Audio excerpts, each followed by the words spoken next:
Good morning, network. I'm really excited for you to meet one of my girlfriends who we were developing this relationship, and I can't wait for her and I to be in front of each other and to have dinner together. Let me explain to you how her and I met. And this is so important because some of you are missing this completely.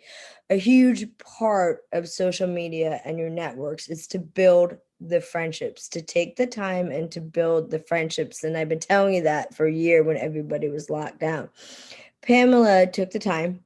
She wrote me a really beautiful message, and we started talking back and forth in direct messages, which led to phone calls, which is created this most beautiful friendship. We found out how much we have in common. If you're not taking the time to build the friendships, you're making a huge mistake. So please don't do that. And if you're writing a message to somebody in direct message, make it a kind, respectful message because that first impression matters. So yes, please welcome my friend Pamela to the show. Good morning, Pamela. How Hi, are you? everybody. I'm great. Pamela, can you let people know where you're located? Sure. I'm just outside of Boston, Massachusetts, in a town called Swampscott. It's up the shore a little bit. It's like a little beach town. And there's something else you and I have in common. Where else do we both live? So just recently, my life partner and I, we bought a condo in Highland Beach, but just about 3 blocks from Delray, where you are. Yes, and that's why you're going to see Pamela and I doing videos together. Pamela, what do you and I have in common, and what are we huge advocates for? So at first, I wanted to say what we have in common is PTSD. Yes. But I don't think that that's really the answer. I think what we have in common is we're like phoenixes, right? Like people who experience trauma and can overcome that have a certain kind of resilience that they might not have if they didn't have the trauma. So I think that that's really the essence of what we have in common, or anybody that has, people say that they're a PTSD survivor, but at some point you have to go from surviving to thriving, I like to say, right? Yes. Survivor to a thriver. And at some point, you have to rise from that. It doesn't mean don't feel your feelings. It doesn't mean you don't have crappy days. It doesn't mean that you don't have setbacks. But it means that you're working hard enough on it so that when the setbacks come, you rise like the phoenix easier. You get out of that hole easier. So I think you and I have managed to tackle that and master that as best one can. It's always a work in progress, right, Rachel? So yes. Oh, it's definitely a work in progress. Thank you for saying that. Yeah, that's a perfect example because Pamela and I are huge advocates. You see it on my profile to support the mental health community. I had a psychologist on the show twice this year, and last time he was on, he talked about that mental health issues are up 800% in the US right now. So we were asking for you to provide empathy and kindness. There are many people on this platform who've been reaching out, sharing their stories, and it takes a tremendous amount of courage. So you, my friend, have had an incredible career. Can you please share your story and what you've done and what you're working on? So um I I have this, like, people have cocktail stories, right? So the very first thing I ever wanted to be was I wanted to ride elephants in the circus and wear fancy costumes and travel the world. Love And that. and everyone in my kindergarten class, like when they went around and they asked, like, little Tommy, what do you want to be? Right. Back then, in 1969, 1970, girls were like nurses and secretaries and a mom. Right.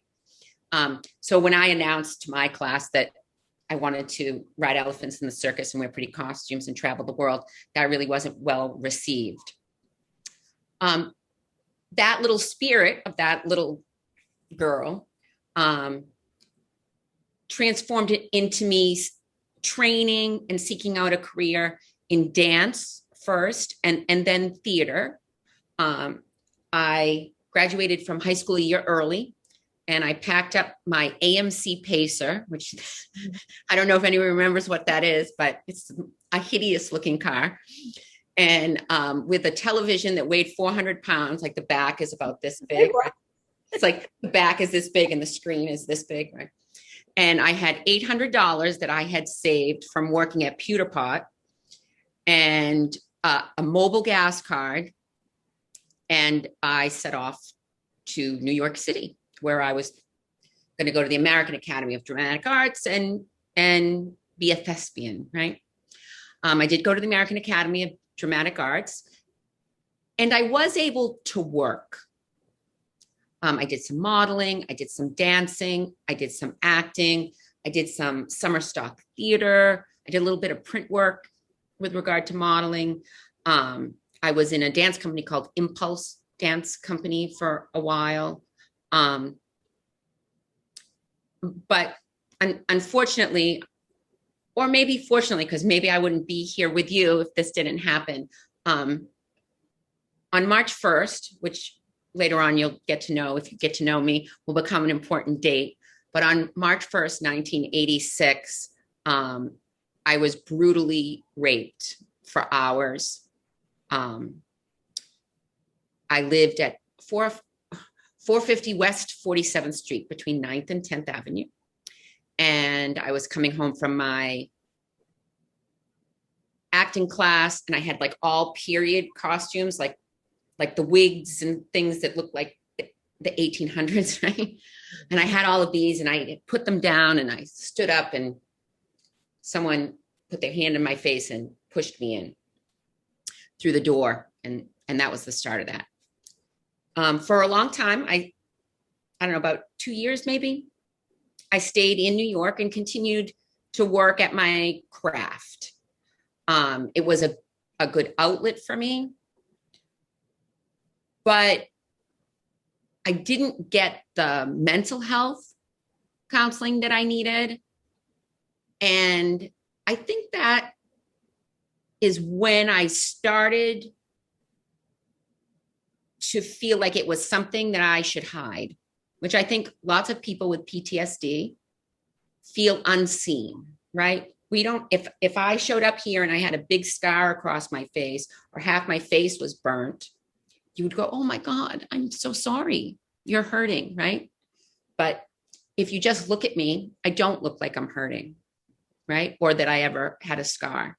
And I think when you say, you know, that you want to promote mental health and be kind, I think that that's a hard thing for people who meet someone with PTSD and for people with PTSD. I mean, I don't say, hi, Rachel, I have PTSD, right?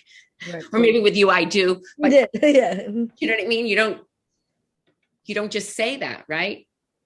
So eventually I had to come home, and I came home, and I went to Northeastern University, and I got a degree in criminal justice and communications with a minor in dance.